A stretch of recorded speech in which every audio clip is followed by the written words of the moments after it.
Hello అండి. అందరికీ నమస్కారం. Welcome back to our channel. మన ఆంధ్రప్రదేశ్ రాష్ట్రంలో ఇవాల్టి రోజున క్యాబినెట్ సమావేశం అయితే ముగిసింది. సో, మనకు ఈరోజు వచ్చినటువంటి దినపత్రికల ఆధారంగా ఇక్కడ మీరు స్క్రీన్ మీద కూడా చూడొచ్చు. ఏ అంశాల మీద అయితే చర్చా సమావేశాలు అయితే జరుగుతాయో వాటినైతే మనకు క్లియర్‌గా మెన్షన్ చేసి అయితే ఇచ్చారనమాట. సో, ఇక్కడ ఇచ్చిన విధంగానే ఆ అంశాల మీద మనకు చర్చలైతే జరిపారు ఈరోజు క్యాబినెట్ సమావేశాల్లో. ఉద్యోగ బదిలీలు, అన్నదాత సుఖీభవ పథకము, తల్లికి వందనం పథకము, అదేవిధంగా దీపం లబ్ధిదారుల ఖాతాల్లోకి ఒకేసారి 3 గ్యాస్ సిలిండర్ల సొమ్మును కూడా జమ చేస్తామని, ఆర్టీసీలో సౌకర్యాలు, సదుపాయాలు ఇంకా మెరుగుపడాలని పలు అంశాల మీద చర్చలైతే జరిగాయి. దీనితో పాటుగా నిరుద్యోగులకు 35,000 ఉద్యోగ అవకాశాలైతే కల్పించడము, నెక్స్ట్ వచ్చేసి ప్రస్తుతానికి ఆంధ్రప్రదేశ్ రాష్ట్రంలో ఉన్న ఈ యొక్క రేషన్ బండ్లు ఏవైతే ఉన్నాయో ఆ రేషన్ బండ్లనైతే తొలగింపు చేయాలని ఈ అంశాల మీద అయితే చర్చలైతే జరిగాయి. సో, ఇక్కడ ఏవైతే మెన్షన్ చేశారో వాటి మీదే మనకు ఆల్మోస్ట్ అయితే చర్చించారు. నేను మీకు క్లియర్‌గా ఎక్స్‌ప్లెయిన్ చేస్తాను ఈ వీడియోలో వన్ బై వన్ అయితే. మనకు ఈ యొక్క పథకాల గురించి అయితే చూద్దాము. ముందుగా మొట్టమొదటిగా వచ్చేసి తల్లికి వందనం పథకము. ఈ యొక్క తల్లికి వందనం పథకానికి ఇంచుమించుగా 9,000 కోట్ల రూపాయలనైతే శాంక్షన్ చేశారనమాట. ఇక వాటి గురించి డిస్కస్ చేసుకునే ముందుగా ఫస్ట్ టైం ఎవరైతే ఛానల్ విజిట్ చేశారో ప్రతి ఒక్కరు కూడా ఛానల్ని సబ్స్క్రైబ్ చేసుకునేసి బెల్ ఐకాన్ అయితే ఆన్లో పెట్టుకోండి. ఈ వీడియోకి ఒక చిన్న లైక్ చేయడం అయితే మర్చిపోవద్దు. నెక్స్ట్ టెలిగ్రామ్ గ్రూప్లో కూడా జాయిన్ అవ్వండి. ఒకసారి వెళ్ళి విజిట్ చేయండి. నేను ఎప్పటికప్పుడు ఇన్ఫర్మేషన్ మొత్తం కూడా టెలిగ్రామ్ గ్రూప్ ద్వారా అయితే అప్డేట్ చేస్తాను ముందు. సో, అందువల్ల అయితే ప్రతి ఒక్కరు కూడా దాంట్లో కూడా జాయిన్ అవ్వండి. మీకు యూజ్ అయ్యే కంటెంటే చెప్తూ ఉంటాను. ఇక లేట్ చేయకుండా వివరాల్లోకి అయితే వచ్చేద్దాము. సో, మొట్టమొదటిగా ఈ యొక్క తల్లికి వందనం పథకం గురించి అయితే డిస్కస్ చేసుకుందాము. దీనికి సంబంధించిన కొత్త మార్గదర్శకాలు అనేటువంటివి ఏమిటి, ఏ విధంగా అయితే తీసుకువచ్చారు, అంటే ఇంట్లో మనకు ఎంతమంది ఉంటే పిల్లలు అంతమందికి ఇస్తామని చెప్పారు కదా. సో, దీని మీద ఏ విధంగా అయితే ప్రభుత్వము చర్చ అయితే జరిపింది. సో, అయితే మనకు ప్రభుత్వం వచ్చేసి స్టార్టింగ్‌లో ఈ తల్లికి వందనం పథకం కింద 15,000 రూపాయల చొప్పున ఇంట్లో ఎంతమంది విద్యార్థులు చదువుకుంటూ ఉంటే అంతమంది విద్యార్థులకైతే పంపిణీ చేస్తామనైతే చెప్పిందనమాట. సో, మనకు ఈ విధంగా చెప్పిన విధంగానే ఇంట్లో ఎంతమంది విద్యార్థులు చదువుకుంటూ ఉంటే అంతమంది విద్యార్థులకైతే ఇస్తామనైతే ఈరోజైతే చర్చ అయితే జరిగింది. దీనితో పాటుగా దీనికి సంబంధించి కొన్ని మార్గదర్శకాలు అనేటువంటివి కూడా రావడం అయితే జరిగాయన్నమాట. సో, ఈ యొక్క పథకానికి సంబంధించిన మొదటి విడత నిధులొచ్చేసి జూన్ 12వ తారీఖునైతే విద్యార్థుల తల్లులు ఎవరైతే ఉంటారో వాళ్ళ ఖాతాల్లోకి అయితే డీబీటీ పద్ధతి ద్వారా అయితే జమ చేసేందుకైతే చూస్తుంది ప్రభుత్వము. ఈ పథకం కింద మనకు గత ప్రభుత్వం వచ్చేసి అమ్మఒడి పథకం అనే పేరుతో అయితే ఉండిందనమాట గత ప్రభుత్వంలో. సో, గత ప్రభుత్వము 13,000 రూపాయలైతే ఇచ్చేదనమాట. సో, దాన్ని ఇప్పుడు మనకు ఈ కూటమి ప్రభుత్వము 15,000 రూపాయలు ఇవ్వాలని తల్లికి వందనం పథకం కింద ఇంట్లో ఎంతమంది చదువుకుంటూ ఉంటే అంతమందికైతే ఇవ్వాలని అయితే నిర్ణయం అయితే తీసుకోగా, సో, రేపు జూన్ నెల 12వ తారీఖునైతే వాళ్ళ యొక్క ఖాతాలకైతే విడుదల చేయబోతున్నారు. దీనికి సంబంధించిన మార్గదర్శకాలు అనేటువంటి వాటినైతే ఇప్పుడు మనం బ్రీఫ్‌గా అయితే చూద్దాము. అయితే మనకు ఈ యొక్క 15,000 రూపాయలు మొత్తం కలిపి ఒకే విడతలో ఇస్తారా? లేదంటే 2 విడతల్లో ఇస్తారా?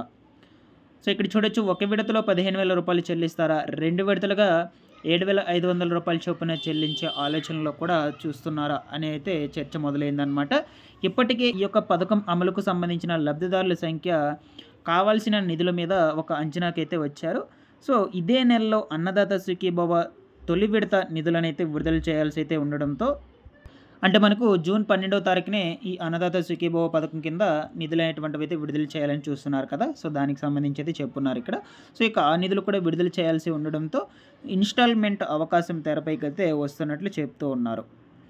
దీనిపైన మనకు ఈ యొక్క ఈరోజు జరిగినటువంటి క్యాబినెట్ సమావేశంలో తుది నిర్ణయం అయితే తీసుకోవడం అయితే జరిగింది.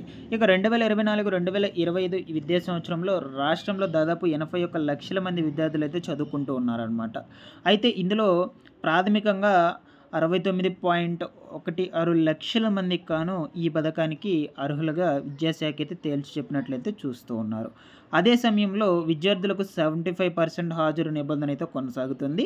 ఆదాయ పన్ను చెల్లింపుదారులు, తెల్ల రేషన్ కార్డు లేనటువంటి వారిని, 300 యూనిట్ల విద్యుత్ వినియోగించేటువంటి వారిని, కారు కలిగి ఉన్నటువంటి వారిని, అర్బన్ ప్రాంతాల్లో 1000 చదరపు అడుగులు కలిగినటువంటి వారిని ఈ పథకానికి అర్హులుగా అయితే గుర్తించడం జరుగుతుందని చెప్తూ ఉన్నారనమాట. ఇప్పుడు ఈ యొక్క కొత్త నిబంధనలనైతే అధికారికంగా అయితే ఖరారు చేయాల్సి అయితే ఉంది. ఓకేనా. సో, మ్యాక్సిమము ఈ యొక్క పథకానికి సంబంధించేసి అర్హతలైనటువంటివి ఈ విధంగానైతే ప్రభుత్వం అయితే తీసుకొచ్చేందుకు అవకాశం అయితే ఉంటుంది. ఈ తల్లికి వందనం పథకానికి సంబంధించేసి. నెక్స్ట్ వచ్చేసి ఇంకొక అంశం ఏంటంటే, దీపం పథకం లబ్ధిదారులు ఎవరైతే ఉన్నారో, ఈ దీపం పథకానికి లబ్ధిదారులు ఉన్నటువంటి వాళ్ళందరికీ కూడా ఒకేసారి ఈ సబ్సిడీ రుణం అనేటువంటిది వారి బ్యాంక్ అకౌంట్స్‌కి అయితే జమ చేయాలని నిర్ణయం అయితే తీసుకోవడం జరిగింది. దాని మీద చర్చలైతే జరిగాయన్నమాట ఇవాల్టి రోజున. అయితే ఈ డబ్బులొచ్చేసి మీరు ఈ యొక్క గ్యాస్ అనేటువంటిది మీ డబ్బులు బుక్ చేసుకున్నాక పడుతుందా? లేదంటే ముందుగానే ఒకేసారి ఈ డబ్బులనేటువంటిదైతే జమ చేస్తారా?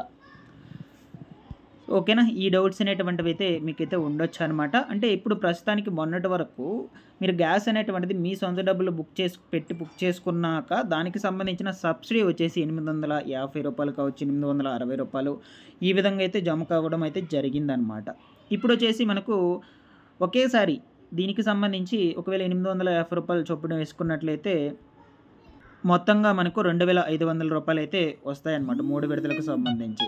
సో, అయితే ఆ డబ్బులను ఏ విధంగా అయితే విడుదల చేస్తారు? అంటే మీరు గ్యాస్ బుక్ చేసుకున్న తర్వాత విడుదల చేస్తారా? లేదంటే గ్యాస్ బుక్ చేసుకోకముందే మీ బ్యాంక్ అకౌంట్స్‌కి అయితే జమ చేస్తారా? ఈ డౌట్ కూడా మీకైతే ఉండొచ్చు.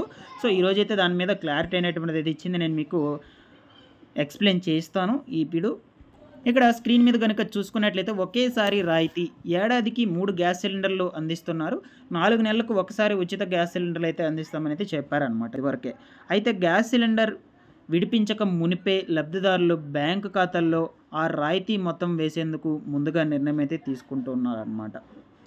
అంటే ఈ యొక్క రాయితీ వచ్చేసి మీరు గ్యాస్ సిలిండర్స్ బుక్ చేసుకోక ముందే ఒకేసారి ఆ డబ్బులైతే విడుదల చేస్తారనమాట మీకు. సో, ఈ విధంగా చర్చ అయితే జరిగింది. కానీ ఇప్పుడు ఏడాదిలో అందించే 3 గ్యాస్ సిలిండర్లకు ఒకేసారి రాయితీ అందించాలని తాజాగా నిర్ణయం అయితే తీసుకునింది కాబట్టి గ్యాస్ సిలిండర్ల పథకంపై అధికారులతో కీలక సమావేశాలు అయితే చేశారు సీఎం చంద్రబాబు నాయుడు గారు. ఇక నుంచి ప్రతి ఏటా కూడా 3 గ్యాస్ సిలిండర్లకు సంబంధించినటువంటి నగదు ఒకేసారి చెల్లింపు చేద్దామని అయితే తీసుకొచ్చినట్లయితే చెప్తూ ఉంది.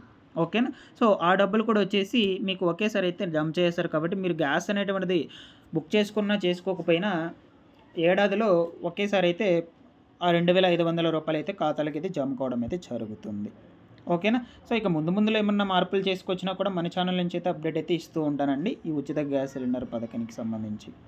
సో, నెక్స్ట్ వచ్చేసి ఇంకొక పథకం ఏమిటి అంటే మహిళలకు సంబంధించి వితంతు పెన్షన్స్ అండి. ఈ వితంతు పెన్షన్స్ కూడా రేపు జూన్ 12వ తారీఖునే ప్రారంభిస్తామనైతే చంద్రబాబు నాయుడు గారైతే ఆల్రెడీ కూడా చెప్పారనమాట. సో, దీని మీద కూడా చర్చలైతే జరిగాయి. సో, ఇక ఆ రోజు జూన్ 12వ తారీఖున మంజూరు పత్రాలు జమ చేసి వాళ్ళకి ఇచ్చేసి దాని తర్వాత పెన్షన్ డబ్బులు అనేటువంటిదైతే ఇవ్వడం అయితే జరుగుతుందనమాట. ఓకేనా. సో, మహిళలకు సంబంధించి 3 పథకాలు అనేటువంటివి అయితే ఉన్నాయండి. వాటి గురించి అయితే మీకు క్లియర్‌గా ఎక్స్‌ప్లెయిన్ చేశాను. మీకు ఇంకేమైనా డౌట్స్ ఉన్నా కూడా అడగండి. నేను వెంటనే రెస్పాండ్ అయితే అవుతాను. అలాగే ఛానల్‌ని సబ్స్క్రైబ్ చేసుకునేసి రెగ్యులర్‌గా అయితే ఫాలో అవుతూ ఉండండి.